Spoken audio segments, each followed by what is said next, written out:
the beginning of this week's Parsha, God speaks to Moses and tells him to send 12 agents, one from each tribe, to scout out the land that God will give to the Israelite people. This is a familiar story to many of us. The scouts enter the land, they look around, they see a bunch of ripe grapes so large that a single cluster has to be carried by 2 men, and there were pomegranates and figs. They returned to the community and offered their report. It was indeed a land flowing with milk and honey, and look at all of this fruit. However, the people in that land are powerful, they say. The cities are fortified, and they are stronger than we are. The people were like giants, and compared to them, we looked like grasshoppers to ourselves, and so we must have looked to them.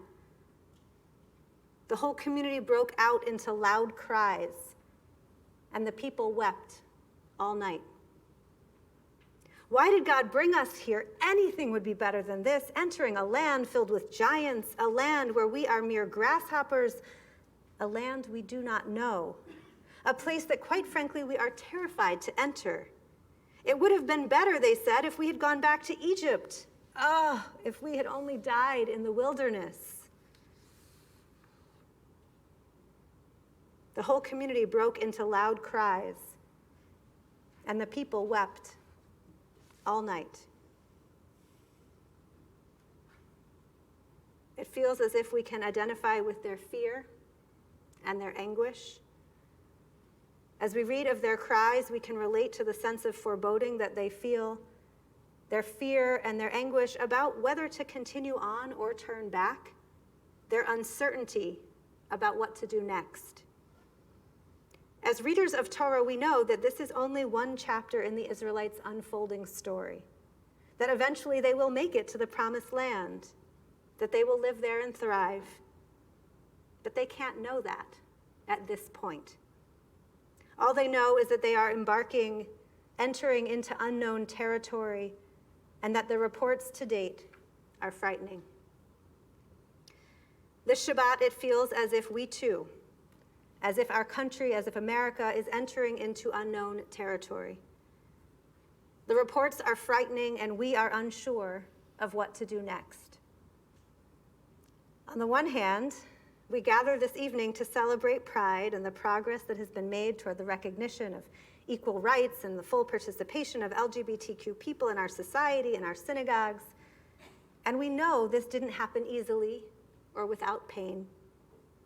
We know this change hasn't happened overnight, and we know that there is still more work to do. And yet there is cause to celebrate. Here at Temple Sinai, we dedicated our new Pride flag just 2 weeks ago in a joyous ritual of affirmation and love, equality and justice. And on the other hand, only 2 weeks later, we're here today, the day that the Supreme Court overturned Roe v. Wade. And while this is a decision that is devastating for many of us in the congregation on a personal level, we should all be concerned as Jews. After my High Holiday sermon this year on the mitzvah of pikuach nefesh, the command to prioritize saving life above and beyond all other values, a few congregants got in touch with me and asked how Judaism could be supportive of abortion access if the primary Jewish value was protecting life. I told them I was really glad that they asked the question, because it gave us a chance to talk. We talked about Jewish texts and teachings, and we talked about how they differ fundamentally from Christian teachings. In Judaism, life does not begin at conception.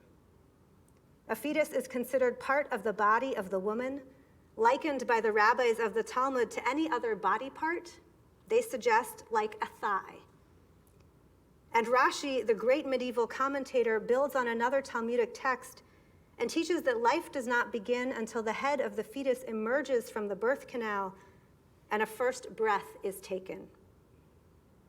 In each of these Jewish teachings, it is clear that there is a distinct difference between Jewish beliefs, where life begins at birth, and certain Christian beliefs where life begins at conception.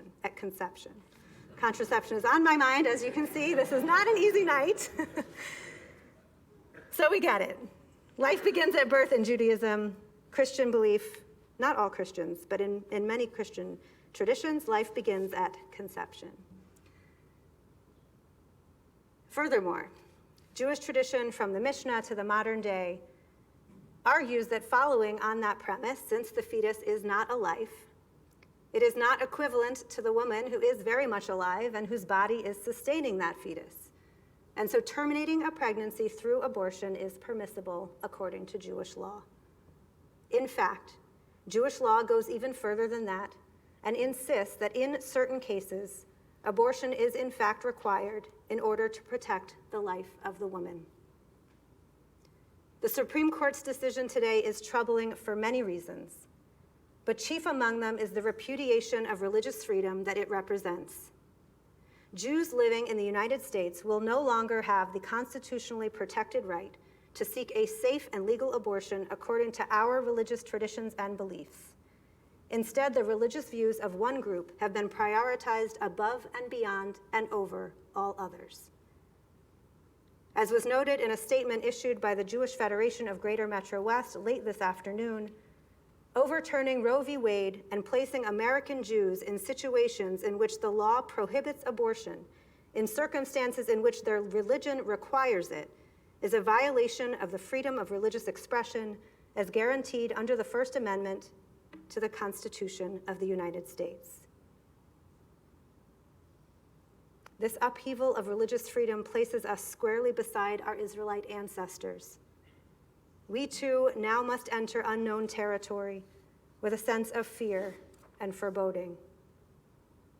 What other hard-won rights might be overturned in the interest of one religious group and at the expense of others? What can we do to protect our religious freedom? Well, I don't have the answers. I do know that we are in the middle of this story and not the end. Like the 12 scouts who returned to report their findings, right now we can only see this present moment. We don't know the future that lies ahead. It is up to us to learn from the lessons of history, both the empowering lessons of those who managed to create positive change against fierce odds, and also the devastating lessons of what happens when good people stand idly by and do not act. What the future holds is up to us. As we celebrate with pride how far we have come in truly creating a community of belonging for LGBTQ individuals and for all, we also look ahead to see how far we have yet to go.